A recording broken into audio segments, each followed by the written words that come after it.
Okay, so a 29-year-old male comes to the clinic with a lump near his neck. On exam, palpation shows a nodule in the thyroid. Patient has no other symptoms, and labs show elevated serum calcitonin and a normal serum calcium. So, what explains the normal calcium levels?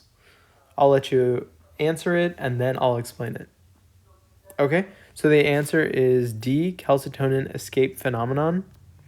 So, in this case, just a little recap of what calcitonin does, represented by this. So calcitonin acts on osteoclasts and then it decreases calcium levels. So this patient, the lump references a medullary carcinoma, which can secrete a ton of calcitonin.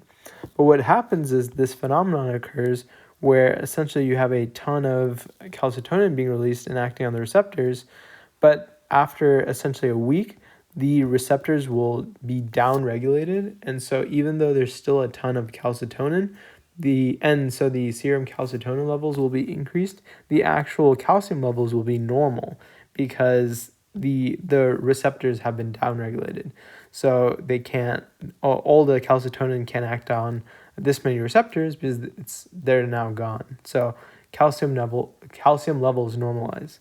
So that's the calcitonin escape mechanism. And just talking about the other ones. So calcium in general, when calcium's decreased, PTH increases.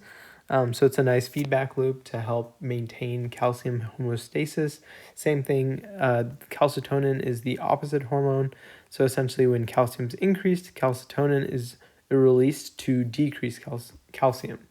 So that's a simple explanation of this question. So essentially you needed to know two things for this problem. You needed to know that this was a medullary carcinoma and that it releases a lot of calcitonin. And the second thing is the specific phenomenon where it decreases the amount of receptors called the calcitonin escape phenomenon. So I hope that helped, and thanks for watching.